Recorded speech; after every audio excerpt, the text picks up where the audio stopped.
Normally, I have an intro where I tell you this is my weekly recap called In Case You Missed It that drops every Monday at 3, but this week we have no time for that as my favorite player, De'Aaron Fox, is about to be traded. You cannot make up how bad the performance of the Kings has been this season. De'Aaron Fox clearly knew this was a strong possibility, though, as he was reluctant to sign a max extension in the summer and even stated that before he signs it, he must be confident in the team's ability to compete long term. Looking at it now, the Kings are not a team that is built to compete, as their defense, could not stop a G League team, and their offense is just a mess as they cannot shoot and have way too many players that want to score in the mid-range and around the basket, but do not have the floor spacing to effectively do that. This is why they are currently 13-19 and are the 12th seed in the West. Let me say this right now. They will not turn this around. I highly doubt the team will make the playoffs, and I am questioning their ability to make the play-in right now, too. Now you add the drama with a potential Fox trade coming, a fired head coach, and combining all these factors, you get a disaster of a team. We might as well get this out the way now, because Mike Brown was fired this week and is no longer the head coach of the Kings, and we're going to talk about it. So this is an absolute joke in my eyes. The Kings really looked at their roster they gave him and said he is the problem. You gave him a team of offensive dominant players that all have contradicting play styles and thought he could make the offense run smoothly. That is not on him. The defense is not his fault either, as again, no players you gave him are great defensively. A team designed to fail cost a coach who won Coach of the Year 2 seasons ago his job. What a joke. I'll take him in Phoenix, though, as a Suns fan. All right, back to De'Aaron Fox. He is probably going to be traded, and the Kings cannot do anything about it. He wants to be in a winning environment and wants winning culture to be instituted for the long term, not just for a year. That's just not realistic for the Sacramento Kings right now. They went all in, tried to get DeMar DeRozan, thought that would work out, and it has backfired horribly. Now the Kings are going to have to trade De'Aaron Fox because they can't correct these issues. They can't trade Sabonis, trade DeMar DeRozan, trade Malik Monk for winning players that help them right now. The money just does not work. They have no financial wiggle room, and they don't have any enticing assets. So nothing they do, no trade they make, will make this team better. They have peaked. So right now, they have to trade De'Aaron Fox. That's the only way forward. And they should do it as soon as possible because looking at it now, the return for Fox will be massive. Listen, the Houston Rockets are going to be aggressive trying to get him. There's no question about it. They have so many draft assets, draft capital, whatever you want to call it. They have so many expendable assets that they can use to go out and get them. And they also have young players that they can trade and still be fine. The Spurs have the same thing. And guess what? They will probably be just as aggressive. And then you add the Warriors, Magic, and Heat into the mix as teams that are willing to go all in for him. And you have the start of a bidding war for De'Aaron Fox that honestly has probably already started given all these rumors. A De'Aaron Fox trade wasn't on anyone's bucket list heading into the season, but Fox is probably going to be the biggest superstar traded this year because of these 4 factors: contract flexibility, age, ability, and most importantly, his clutch gene. Because this is a guy you give the ball to with the game on the line. He's going to take the last shot, and that is why so many teams will be aggressive in his market. Now, every time you check your notifications until the trade deadline, you should be looking for the De'Aaron Fox trade because it is coming. At the end of the day, we can have all these expectations of the trade package because I guarantee you the minimum package to get De'Aaron Fox is going to be 2 young players that the Kings value and 4 first-round picks. Yes, 4 first, right?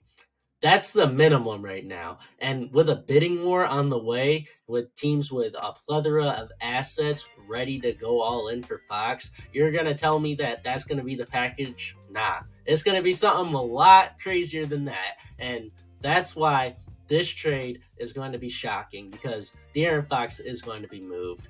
There's no way to work around it. The Kings, they're just not good anymore, and De'Aaron Fox is their only valuable player they can get rid of. So it's either sit there, wait for things to turn around, hopefully, which is not going to happen, or trade De'Aaron Fox, get a ginormous package. Well, just as I was planning to discuss Dorian Finney-Smith to the Grizzlies, A breaking trade was reported as Dorian Finney-Smith is actually heading to the Lakers, as the Lakers decided to get him, as D'Lo has been sent to the Nets along with Maxwell Lewis and 3 second-round picks in exchange for Dorian Finney-Smith and Shake Milton.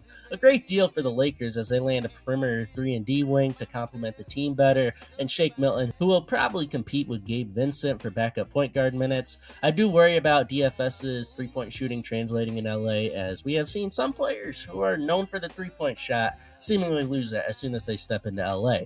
As for the Nets, I'm kind of disappointed again in their trade, as I think they could have gotten much more. I'm interested to know what the package from the Grizzlies they turned down was, but hey, D'Lo is going to be given free reign as the lead guard in Brooklyn, so that'll be interesting, I guess.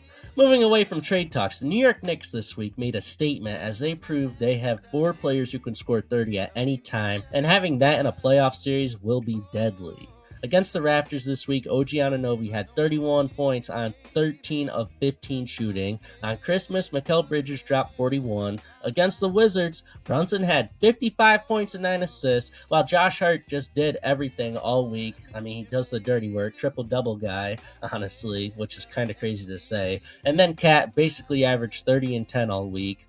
In the playoffs, they should be able to expose any team on offense. I mean, damn, you try and shut down one, 3 others can go off for 30. That is scary, and if they maintain health in the playoffs, I don't know, man. They may already be on a coast to a conference finals appearance, depending on their seed and the Celtics seed. Luka Doncic is injured and out for an extended period of time with a calf strain. Any MVP and/or All-NBA discussion surrounding him is basically over due to the game requirement, but I think he could care less about it, as the real goal is to compete for an NBA championship. And Kyrie turned up this week without him. I mean, in the games Luka missed, Kyrie averaged 35. We will see how far the Mavericks fall without Luka, even though they have been good without him this year. It certainly doesn't help that other starters are getting suspended, and that meant they lost to the Portland Trailblazers this week, a team with only 10 wins prior to that. Speaking of the Trailblazers, though, I feel that given how the Damian Lillard drama last year made us discuss their 3 young guards, Anthony Simons, Shaedon Sharpe, and Scoot Henderson, I should give y'all an update on all 3 of them through this season. Anthony Simons is probably perceived as the best of the 3, rightfully so, but I won't lie, he has been pretty disappointing so far in 2025. His efficiency has dropped off, and he is averaging 5 less points per game through his first 28 games, and he has tanked his trade value as no one wants a young, inefficient guard. I mean, just look at Jalen Green, for example. Shaedon Sharpe, though, he looks like a future all-star in year 3. Although his three-point shooting has dropped each year, which is worrisome, his field goal percentage overall has increased from 41% to 46%, and his points has risen from 16 to 18 in less minutes per game. He hasn't been healthy all year, however, but in his last 5 games since he has been healthy and gotten his legs now, he is averaging 23 points on elite efficiency. If he stays healthy and sustains a 23 point per game average the rest of the season and maintains the efficiency of the last 5 games, look out for Shaedon Sharpe.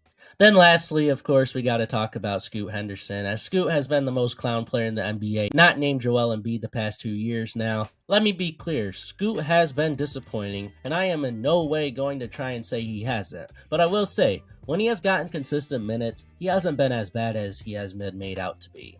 Of late, he has gotten consistent minutes, around 27 a game, and his shooting has been much better from 3 specifically. But my biggest question for the Blazers is, why do you have young players that need development, but not give them the proper minutes to develop? It makes absolutely no sense to me, and I'm going to give you the cold-hearted truth. The reason the Trailblazers' young 3 guards who were supposed to bring promise after the Damian Lillard era have been so disappointing is simply because of how bad the development of them has been, as they don't play them enough and they can't stay healthy. I got a few storylines that I will be keeping an eye on out for next week's video, but if you want to keep an eye on out for them too, here are my 3 biggest storylines. Well, 4 technically. Can the Timberwolves offense build off of a positive week? Are Fred VanVleet and Dillon Brooks hurting the Rockets' young players' development? Can the Phoenix Suns turn it around, or are we witnessing a disaster? And of course, I'll be keeping an eye on all trade rumors or completed deals. Hopefully we have some more completed deals during the next week. The Week 10 awards are as follows. Tyrese Maxey is your MVP after an amazing week. He is the 76ers' best player right now and proved it during their best week of the season, averaging 32 points and more than 8.5 assists in a 3-0 week for the 76ers. He finally got help and he showed out. The surprise player of the week is Jonathan Kuminga, who averaged 27 points and 8 rebounds through 4 games this week. My team of the week is actually the Philadelphia 76ers, and the worst team of the week is without a doubt the Sacramento Kings. My Week 10 power rankings are on the screen. I hope you all enjoyed the video. Last week's episode of In Case You Missed It is on the screen, upper left corner, and my Christmas present to every NBA team is on the right. Check those out, and don't forget to like and subscribe. Y'all stay safe. Have a good one. Bye.